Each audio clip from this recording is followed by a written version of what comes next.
It is very likely that you have a friend or a family member that is a realtor. But did you know that choosing them as your representative solely on that merit can cost you big bucks? Unfortunately, not all realtors are the same. Literally the only thing in common is that they had to take a pretty extensive test and they got dues to pay. The true success of a real estate agent is their ongoing efforts for continued education, learning new strategies, and staying on top of the current housing market to offer you the best experience. Not to say your friends or family are not worthy. I'm just saying that this is a very important transaction and it's worth doing your research and asking the right question before you're locked in and potentially having a really bad experience, or even worse, losing money. But what are the right questions you should ask? I'm here to simplify that for you. The first question kind of seems like a no-brainer. What is your experience in real estate? Length honestly isn't the most important part of this question. Past jobs and certain circumstances can prep a brand new agent to be a really good one, believe it or not. But if they seem to even lack that, you're looking for an answer that revolves around their resources and their efforts. But how can you tell? That answer will be more around the terms of them having a very experienced team, manager, or mentor that will be right there by your side to make sure the experience is as flawless as possible. And also someone who is willing to go out of their way to find an answer that they don't have for you. The next question is a little bit more outside the box. Do you have a buyer's consultation? That buyer's consultation will show you a step-by-step process that agent put together that will provide you a digestible roadmap from start to finish. This is absolutely critical as it offers a platform for you to ask all the necessary questions to give you a peace of mind before you even get started on the process. This will also include an investment timeline.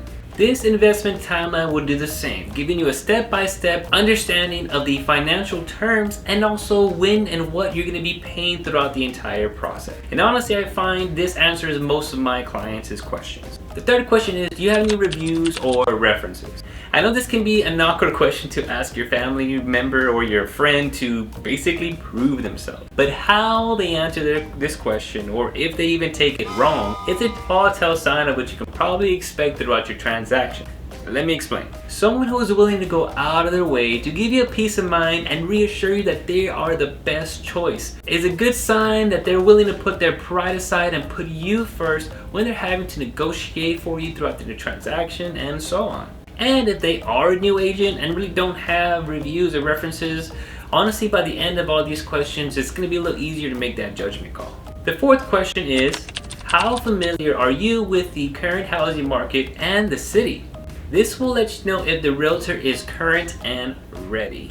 Depending on the market and your personal situations, there are many line items that you need to be prepared for if the market is one way or the other. For example, if it is a seller's market and your agent is not aware of it, you can be spinning your wheels going offer after offer when you're not aware that there is a lot of competition out there. And in worst case, if they are attempting to be competitive with you, if they draft up that contract incorrectly, you can be out of pocket big bucks. Also, knowing common knowledge on the city, what is growing, what is staying stagnant, can go a long way for your future investment in this home. For example, if you plan on eventually just renting it out or selling the home, knowing that that specific area of the city is actually going to be growing the next couple of years would be very beneficial. Also, if this is your future home, having an idea of what may happen in the next 5 or 10 years can also go a long way for you. Finally, how do you communicate? Communication is absolutely key throughout this entire process. And anybody can say, oh, I'll be there 24/7, 7 days a week. But are they really? To be honest with you, an answer that you would want to be looking for is someone that kind of gives you a little more of what you can expect. For example, I'm usually available between this time and this time. But if it is an emergency, I'll make sure to stay in communication with you. But overall, I'll respond always within 24 to 48 hours. This will let you know that your agent is familiar with the schedule and his business. After asking these 5 questions, it is very likely that making that judgment call is going to be a little bit easier. A real estate agent is there to represent you, not to sell you. And if you feel like this person has your best interest in mind, is educated and resourceful, and seems to be a clear communicator, it might be worth a shot. And overall, it's okay to interview a few agents. I hope this information was helpful. Was there any other questions that I may have left out that you think are super important to ask your agent while you're interviewing them? If so, leave them in the comment below. Also, if you're looking for a real estate agent here in San Antonio to interview, feel free to give me a call at 210-601-0204. I would love to represent you and fill you up with knowledge to make confident choices in your real estate experience. My name is John Moses with Coldwell Banker, Dan Harper Realtors. To old friends and new,